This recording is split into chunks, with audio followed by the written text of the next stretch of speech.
So as you all know, there were some really important elections taking place around the country, and one of them happened to be in the 4th Congressional District of Nevada. Of course, the whole state held primaries, but the race we've been watching closely included a progressive named Amy Vilela, who you all know by now, and the results should be in by now. I actually, at the time I'm recording this, I haven't looked yet. I've been recording all day, and I'm going to see the results for the first time.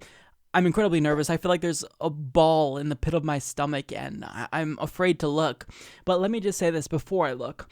Regardless of the outcome, I have no doubt in my mind that Amy Vilela ran the best campaign she possibly could run. She raised $200,000, all from small donors. That is absolutely remarkable, and she's not just someone who is a good person, who decided to take tragedy and turn it around and fight for everyone else.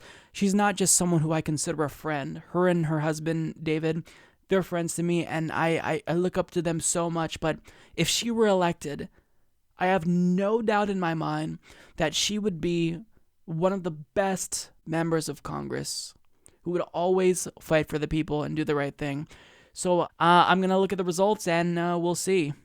By now, by the way, you all who are watching this know the results, so I'm seeing this for the first time. I feel so nervous right now, but let's see.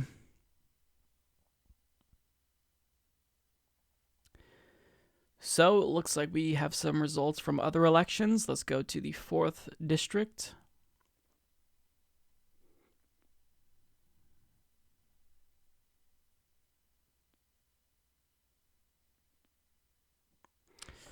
Wow. So Amy Vilela lost. She came in 3rd. And Stephen Horsford clinched the vote with 62.4%. And they're calling it. Politico is calling it. And now currently we have 50% of precincts reporting. So maybe the results can change. But at this point, even Pat Spearman beat Amy Vilela. So Amy Vilela has 8.8% of the vote. So let me just explain to people in the 4th District of Nevada what you just did. You just chose a lobbyist, someone who was already in that district but lost after one term, then went to Washington, D.C. to become a lobbyist, and then only came back once he saw an opportunity to bolster his own political career. You just chose that guy.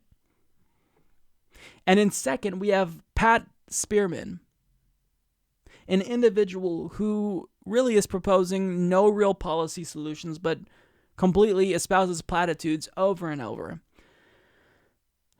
So this is an incredibly disappointing outcome.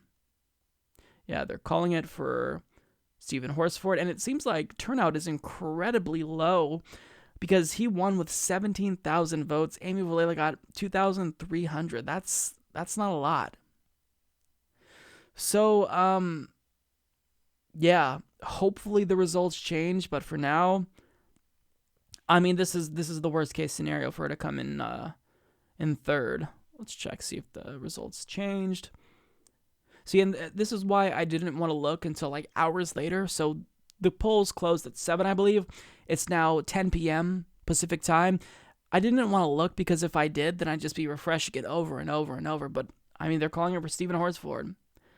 The establishment-backed, Biden-endorsed candidate beat out someone who actually would have represented the people of the 4th District. I mean, you need to stop just voting without doing any research. You're voting for people who don't give a fuck about you. You literally voted against your own interests by picking a lobbyist over someone who cares about the people. The fact that Stephen Horsford won when he stands for not a single fucking thing is just embarrassing. And I wouldn't be surprised if he lost to the Republican. Because that is a district that's relatively purple. So, I mean, if you have a district like that, you want to put up a progressive that can excite the base. But instead, the establishment came out in favor of a lobbyist, Stephen Horsford, and they said, fuck you to Amy Vilela, someone who cared about the people, cared very deeply about the issues. So, yeah, maybe I shouldn't have looked at this, or not looked at this until now because now I'm just angry, but yeah. So final results here. Stephen Horsford with 62.4%, Pat Smearman coming in second with 15.3%, Amy Vilela coming in third with 8.8%, and we have John Anzalone and Allison Stevens tying at 5.8%, and then somebody named Sid Zeller at 2%. Yeah. Definitely disappointing to say the least. Support this podcast by becoming a patron at patreon.com/Humanist Report.